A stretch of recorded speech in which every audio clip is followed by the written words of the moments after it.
Alright, so now we come to chapter 6 of book 2, titled Lothlorien.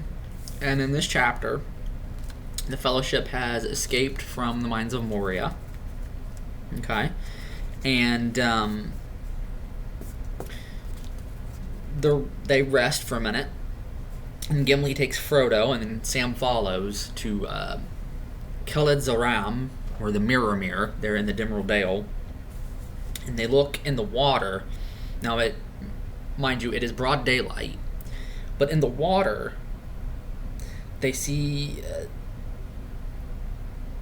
stars, 7 stars, up in the sky.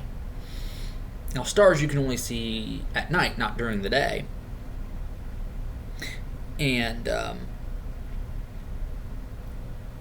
this, of course, is referred to as the Crown of Durin. The seven stars are, which is also known as the Great Bear or Plough.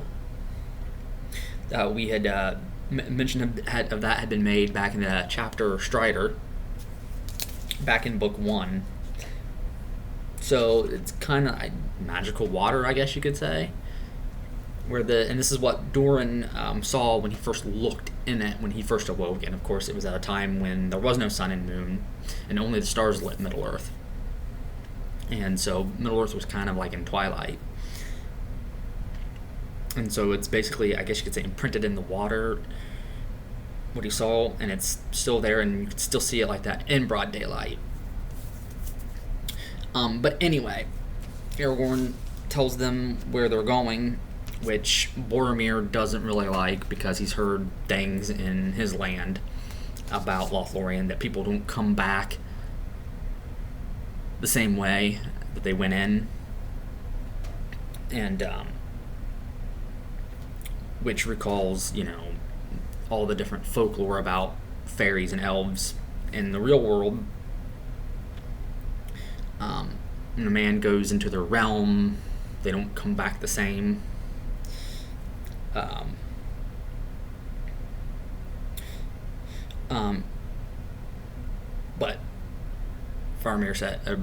Aragorn says that's where they're going.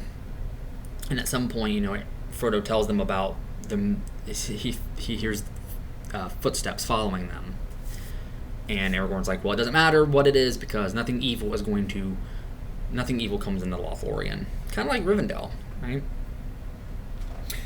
He says, "There are no trees like the trees of that land, for in the autumn their leaves fall not, but turn to gold. Not till the spring comes and the new green opens do they fall, and then the boughs are laden with yellow flowers, and the floor of the wood is golden, and golden is the roof, and its pillars are of silver, for the bark of the trees is smooth and gray." This is describing the Malorn tree, or Melern as it is known in Sindarin. Melern is the plural of Malorn. Malorn means golden tree. These, in Unfinished Tales, you can read in a description of Numenor, Tolkien talks about how these had come from Numenor, but they were given to the Numenorians by the elves of Erisea in Valinor. And that is, here in Lorien is the only place in Middle-earth where these trees grow. But anyway, so then they continue on their journey to Lothlorien, and Frodo's lagging behind a little bit because he's wounded, so is Sam. So Aragorn's going to tend to their wounds, and that's when they discover Frodo's mithril shirt. Then they come to the stream called Nimrodel, which is named after an elf maiden that once dwelt there. And Legolas sings a song about her to them. But the story goes, and you can read more of this in the history of Galadriel and Celeborn in Unfinished Tales, about Amroth, the prince of Lothlorien, who fell in love with Nimrodel, and they were elves of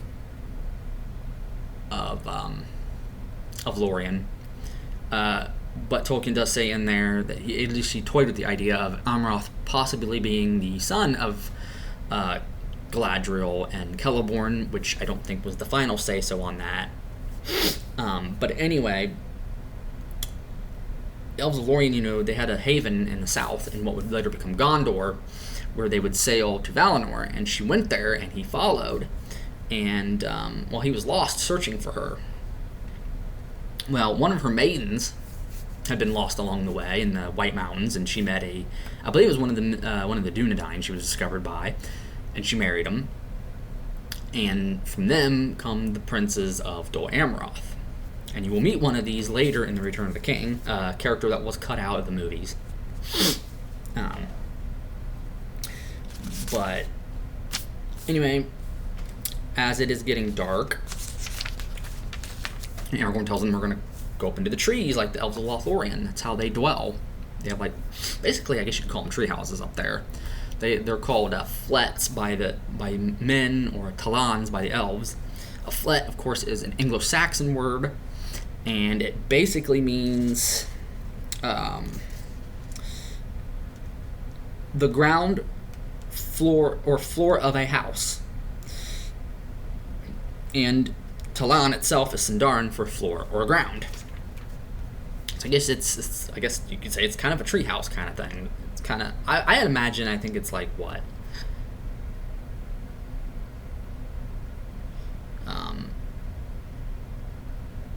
kind of like I don't know. It's kind of hard to describe, but yeah, let's just say treehouse. So they're gonna do that for tonight, and of course, as Legolas begins to climb up the tree, he hears someone say "Adaro," which means stop in the tongue of the Sylvan elves. And so this is where they meet Haldir. And he said that we saw you coming. We heard the song Legolas sing Song of Nimrodel.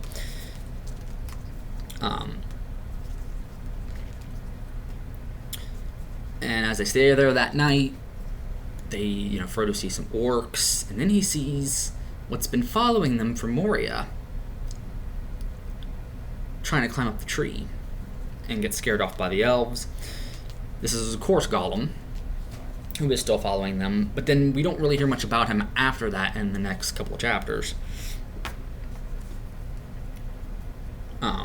So the next day, they're going to go be taken to the Lord and the Lady of Lothlorien, but Gimli has to be blindfolded because dwarves aren't permitted there, and Gimli does not like this.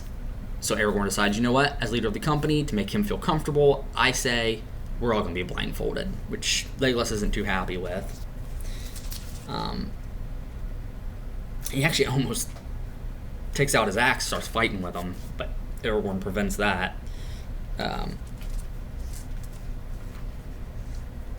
And so they set off, and eventually, of course, they get the blindfolds taken off. And it says here that as soon as he, or Frodo, which is Frodo, set foot upon the bank of Silverlode, a strange feeling had come upon him, and it deepened as he walked on to the Nith. It seemed to him that he had stepped over a bridge of time into a corner of the elder days, and was now walking in a world that was no more.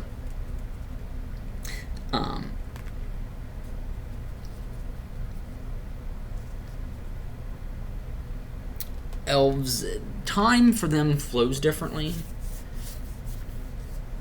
and you read more about that in the next chapter 8 and in chapter 9. So I'll probably cover that a little bit more when we get there. They come to the hill of Cairn Amroth, which is where Amroth once dwelt.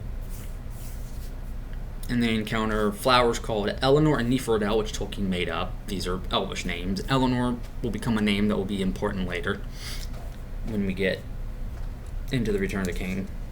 And it means star sun in Sindarin. Tolkien calls Nifrodel snowdrop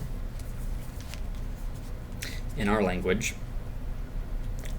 But Frodo and Aragorn go climb up the hill, and they see Dol Guldur across the great river there. And what also is important about this hill is this is also where Aragorn and Arwen were betrothed. And Aragorn kind of says goodbye to her in Elvish. Of course, she's not physically present there, but